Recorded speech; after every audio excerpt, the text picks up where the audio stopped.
আমাদের যে পবিত্র শ্রীকৃষ্ণের যে আজকে জন্মদিন, শুভ জন্মাষ্টমী যে তাদের উৎসব ছিল, সেখান থেকে তারা সবসময় করে বর্ণার্থীদের জন্য 1 লক্ষ টাকা দান করলেন। আমাদের যেহেতু আমরা জেলা প্রশাসন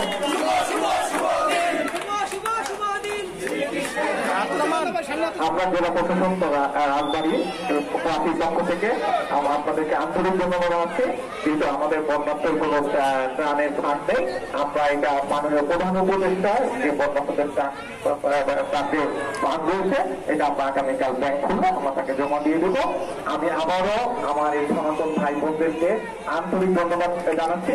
আর আরেকটা বিষয় বলি যে আমরা আল্লাহ বলি, ভগবান বলি, সৃষ্টিকর্তা বলি, গড বলি, আসলে সবাই এক শেষ পর্যন্ত।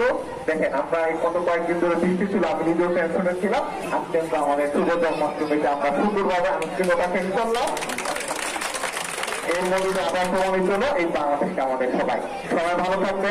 শুভ জন্মাষ্টমী জন্মদিন, এই দিন উপলক্ষে আজকে আমরা সর্বস্তরের লোকজন, সর্বদলের লোকজন, হিন্দু, বৌদ্ধ, খ্রিস্টান, মুসলিম, পাশাপাশি আমাদের সনাতন ধর্মের সমস্ত মন্দির থেকে আগত প্রায় 5000 লোকের একটা সমাবেশ আমরা এখানে করেছি এবং সঙ্গে আপনারাও অনেক কষ্ট করে আমাদের সাথে আসছেন।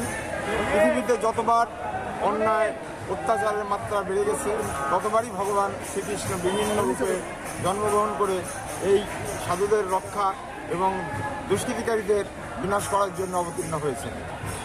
এই জন্যে সেই প্রতিপাদ্য সামনে রেখে আমরা শ্রীকৃষ্ণের জন্ম উৎসব উপলক্ষে মহাসমারোহে লোকজন সহকারে আমরা আজকে র্যালি শেষ করে আজকে 11টা জেলা বন্যা কবলিত এই আমারই ভাই বোন এবং হিন্দু মুসলিম মানুষ জাতি, মানুষের পাশে আজকে সেই উপলক্ষে আমাদের বর্ণাঢ্য অনুষ্ঠান কিছুটা কাটছাট করে আমাদের যে হরিবলের দল, প্রসাদ, লাইটিং এই সমস্ত কিছু আমরা বর্জন করে আমরা সেই অর্থটা 1 লক্ষ টাকা আমরা বর্ণার্থদের সাহায্য বলবো না, বর্ণার্থদের পাশে দাঁড়ানোর জন্য, সহযোগিতার জন্য আমরা হাত বাড়িয়ে দিয়েছি।